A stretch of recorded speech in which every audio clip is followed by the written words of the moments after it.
El día de hoy voy a hablar sobre el libro El cambio climático, causas, efectos y soluciones por Mario Molina, José Sakurán y Julia Carabias. Este libro habla sobre los problemas ambientales globales que son el calentamiento de la superficie de la Tierra y la pérdida de ecosistemas naturales. Son temas que no son comprendidos en su totalidad o tomados en serio por la gran mayoría de los gobiernos y la población. Los autores afirman que estos dos problemas van de la mano y que no se podrán solucionar sin que se tome en cuenta el otro. El propósito de este libro es comunicar de una manera clara a la población general qué es lo que causa el calentamiento global, sus consecuencias y qué cambios debemos adoptar para poder revertirlo a tiempo. Históricamente, el clima sí puede variar, pero nunca había sido tan alarmante ni en una escala global como lo es ahora. El cambio de clima externo es una realidad con la que nos enfrentamos recientemente. Por ejemplo, en California, las presas nunca se han encontrado tan vacías como ahora y hay sequías frecuentes en el área. La humanidad siempre ha pensado que sus acciones tienen efectos sobre el clima. El físico y matemático Jean-Baptiste Joseph Fourier pensaba que había algo en la atmósfera que regulaba la transferencia del calor del espacio al planeta. John Tyrrell explicó que eran gases en la atmósfera, aunque él pensaba que el principal contribuyente era el vapor de agua. Hoy en día sabemos que es el dióxido de carbono. Otro científico que aportó a las teorías del calentamiento fue un sueco llamado Svante Arrhenius, que determinó que el CO2 retiene calor e inventó el concepto del efecto invernadero. Se cree que la falta de discusión de este tema entre los científicos de los años 40 a los 70 es causado por la falta de información coherente y la dificultad de los cálculos requeridos para discutir este tema. También se creía que nuestros recursos eran inagotables y que cualquier problema sería resuelto por la tecnología del futuro. El científico Charles David Keeling fue de los primeros en hacer estudios sobre la atmósfera, incluyendo unos en las Islas Hawaianas y la Antártida. Sus resultados fueron inspiración para el estudio del deterioro de la capa de ozono estratosférico, dirigido por Mario Molina, Sherwood Rowland y Paul Crutzen, que prohibió la fabricación de clorofluorocarbonados en el Protocolo de Montreal de 1987, conocido como el único acuerdo internacional contra el calentamiento global que ha sido efectivo. Cuando hablamos del calentamiento global, es importante reconocer la diferencia entre el tiempo y el clima.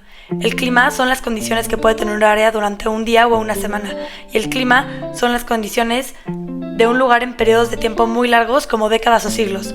El clima también es determinado por la atmósfera, gracias a sus características físicas y químicas, y el motor de este es la energía solar. Esta energía electromagnética calienta la superficie terrestre y nuestra atmósfera, y el 70% se queda en nuestro mundo. Este calor atrapado crea el efecto invernadero natural, que se refiere al calor que retiene nuestra atmósfera. En el siglo XIX se estableció el concepto del equilibrio térmico, que dice que si un objeto recibe energía, este se calienta hasta un punto y luego emite la misma energía de la que recibe. Esto es conocido como equilibrio térmico. Gracias a este concepto se logra calcular la temperatura a la que debería estar nuestra Tierra, por lo que sabemos que está más alta de lo natural. La variación del clima y la temperatura puede ser algo normal causado por la actividad solar, el vulcanismo, refiriéndose a erupciones que generan gases, y a los cambios en la órbita de nuestro planeta. Pero la variación a la que nos estamos enfrentando en estos momentos es de origen antropogénico, es decir, causado por nosotros los humanos. La atmósfera tiene dióxido de carbono, metano y óxidos de nitrógeno, que retienen la energía en el planeta. Nosotros hemos generado estos mismos a una escala tan grande que ya no pueden ser absorbidos por los sistemas ecológicos de la Tierra para lograr mantener un equilibrio. Cada año hay 3.500 millones de toneladas de estos gases que se acumulan en la atmósfera y se calcula que una tercera parte de estos permanecerán ahí por miles de años. Este aumento puede ser atribuido al crecimiento de nuestra especie, la demanda de energía y recursos de cada habitante y el tipo de tecnología usada para el desarrollo económico e industrial del mundo moderno. El factor más importante en la generación de estos gases son los combustibles fósiles. La concentración de CO2 en la atmósfera solía ser de entre 200 y 280 partes por millón durante cientos de miles de años, y en los últimos 2 siglos hemos llegado a una concentración de 400 partes por millón. Los sectores que más consumen energía son aquellos de manufactura, el doméstico comercial y el transporte. Y dentro de la industria del transporte, los estadounidenses son dueños del 25% de los vehículos y recorren la misma cantidad de millas como país que el resto del mundo junto. Otra causa del incremento del CO2 es la deforestación, ya que los bosques son sumideros de carbono y convierten este gas en oxígeno. Sin ellos, es todavía más difícil contrarrestar los efectos de nuestra producción masiva. Cada año se pierden 12.000 hectáreas de bosques y selvas, y la mitad de nuestras selvas tropicales se han perdido. Se calcula que para el 2030 solo quedarán el 10% de nuestras selvas. Las consecuencias del cambio climático son el aumento de la temperatura del planeta, que causa cambios al sistema climático, el incremento del nivel del mar, gracias al derretimiento de los casquetes polares, que podrá llegar a aumentar el nivel del mar hasta por 70 metros, y el incremento de fenómenos meteorológicos de gran intensidad, como huracanes o ciclones, gracias al aumento de la temperatura del mar, que genera más aire caliente y más grado de agua.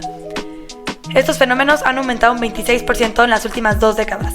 El problema de estos cambios es que pasan muy abruptamente y la sociedad no tiene manera de adaptarse sin costos sociales y económicos que no estamos listos para sostener.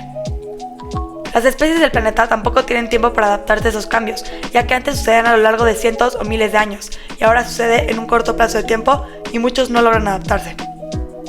En los animales, un cambio en la temperatura significa que ya no pueden regular su temperatura interna como lo hacían antes, lo que causa que se reproduzcan más, pero tengan una esperanza de vida más corta, lo que también afecta a la cadena alimenticia y causa un desbalance en la naturaleza. Se vuelve más difícil la reproducción, la obtención de alimentos y genera competencia y conflicto entre especies por recursos. Algunos de los efectos de los que experimentaremos aquí mismo en México son el cambio de comunidades vegetales, los daños en nuestras fuentes de agua como los lagos y la extinción de especies endémicas del país. El cambio climático recibe más atención a comparación de la pérdida biológica, ya que tiene más efectos directos en la salud humana, como enfermedades por vector que ahora son más fácilmente propagables y consecuencias de los fenómenos meteorológicos extremos. Otros efectos indirectos son el consumo de agua sucia, alimentos de baja calidad y más epidemias. La única manera en la que vamos a sobrevivir esto es tomando medidas de prevención contra las consecuencias, además de, claramente, tratar de revertirlo. Algunas de estas medidas son invertir en la investigación del cambio climático, crear mejores sistemas de salud adaptados a esto y, en general, reducir la vulnerabilidad de las sociedades para que tengan mayor adaptación y, asimismo, tener menores daños tanto sociales como económicos. Se deben crear políticas adaptadas a cada país para así disminuir el riesgo e incrementar la capacidad de recuperación de la población. En México, el 15% del territorio, el 68% de la población, el 71% del PIB son vulnerables a este cambio climático. La acción que está tomando México para estar preparados son organismos que son especializados en estudiar y reaccionar a cada uno de estos cambios, como por ejemplo el Programa de Prevención de Riesgos y Mejoramiento Ambiental y la Ley General de Cambio Climático que habla sobre adaptación. En nuestra contra tenemos la pésima planeación territorial y urbana, la falta de acción sobre la información recolectada y la falta de cooperación por gobiernos locales como municipios. Para que México pueda salir adelante, debemos establecer una institución especializada con gente calificada trabajando en ella, el uso de la información que tenemos y su aplicación a través de gobiernos locales. Las emisiones de gases de efecto invernadero han aumentado un 60% en los últimos 40 años. 67% de estas emisiones son causadas por los países desarrollados, pero los dos mayores emisores son China con un 30% y Estados Unidos con un 15%. América Latina contribuye con un 9% de las emisiones y a México le corresponde un 18% de eso. Ahora la pregunta es, ¿cómo podemos seguir desarrollando nosotros como humanos sin causarle mayor daño al planeta?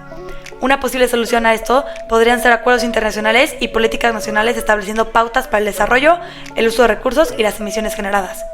La primera conferencia internacional fue la Conferencia Mundial sobre el Clima, en la que se reunieron científicos de 185 países y se establecieron acciones para prevenir y evitar daños de los ecosistemas. Estos objetivos fueron establecidos en el Programa Mundial sobre el Clima.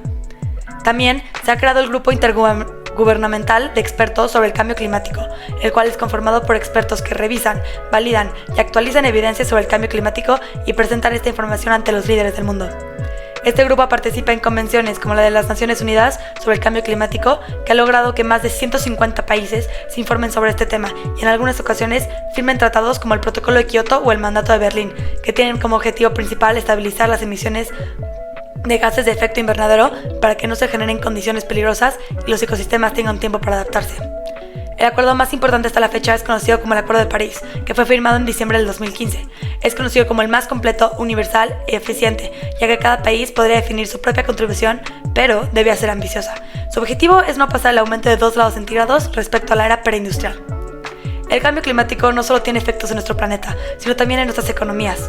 La economía se basa mayormente en la compra y venta. Esta busca bajos precios de producción y grandes ganancias, que no consideran al ambiente.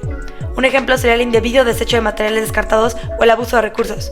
Para corregir esto se necesitan políticas que protejan el medio ambiente. Una propuesta por algunos economistas ambientales es ponerle un costo al CO2, es decir, que las compañías tuvieran que pagar por la cantidad de este mismo que emiten, para así mismo motivarlos a reducir este número. Otra propuesta es conocida como el Cap and Trade, que consiste en vender permisos de emisiones. Para ayudarnos a saber cómo debemos reducir las emisiones, en qué periodo de tiempo, qué es lo más eficiente, cuáles son los costos y qué temas debemos investigar más a fondo, se usan modelos integrales de economía y cambio climático. Estos son elaborados por científicos e instituciones gubernamentales para poder elaborar planes adecuados. Estos modelos realizados con proyecciones a lo largo plazo sobre la población, el desarrollo de la economía, la adaptación de las sociedades y las tecnologías disponibles. Estos cálculos a veces pueden ser inciertos, por lo que se realizan distintos escenarios conocidos como futuros posibles. También hay otras propuestas para instrumentos para la adaptación. Una de ellas son seguros ambientales para sectores como la agricultura, para poder recuperar las pérdidas y cubrir sus riesgos ante el cambio climático. También se le deben otorgar recursos a países en desarrollo para poder tomar estas precauciones y medidas para reducir el cambio climático sin que afecte más su crecimiento económico. Detener el cambio climático es considerado un compromiso transgeneracional que tiene un efecto social, ético, económico y ambiental. Para poder alcanzar la meta de reducir al 50% de nuestras emisiones respecto al año 2000, se deben cambiar los patrones de producción y de consumo de energía. Los puntos más importantes a considerar son los siguientes: acelerar la transformación del mundo hacia una economía de bajo carbono, lograr acuerdos internacionales para el cambio climático, eliminar los subsidios agrícolas y los subsidios a los combustibles fósiles, reducir los costos de la infraestructura de bajo carbono, acelerar la innovación, diseñar ciudades más compactas, detener la deforestación, restaurar 500 millones de hectáreas de bosques y detener nuevas instalaciones que utilizan carbono para el 2025. Nuestro futuro está definido por la ética, economía y ecología. Se necesitan cambios radicales en la energía, transporte y producción, que aunque no van a ser fáciles de adoptar y puede que nuestro nivel de comodidad caiga, son necesarios en la realidad que nos enfrentamos. También se necesita educar a la población sobre la seriedad de este tema y lo que está en riesgo para conseguir la cooperación de todos. Para poder lograr esto también se necesita mucha inversión financiera, el apoyo de los líderes del mundo, innovación tecnológica y capital intelectual y creativa. Debemos inculcar un sentido de responsabilidad en las futuras generaciones y en las actuales. Compromiso es este planeta que nos da todo y hacia las personas que vienen después de nosotros. Somos la única generación que tiene la posibilidad de todavía poder cambiar nuestro rumbo. Como dice el libro, debemos cambiar las reglas del juego para poder prosperar. Nuestras obligaciones morales como habitantes de este planeta son dos: hacia la naturaleza y hacia otros seres humanos. Solo a través de la conservación de nuestro ambiente podemos realmente cumplir lo que nos corresponde. A mí me gustó este libro y pienso que es importante leerlo porque plantea el cambio climático como un problema muy real y las estadísticas que ayudan a comprenderlo, pero también ofrece soluciones concretas y ayuda a informar a la población desde un punto de vista científico, pero con un lenguaje que lo hace más fácilmente accesible. Gracias.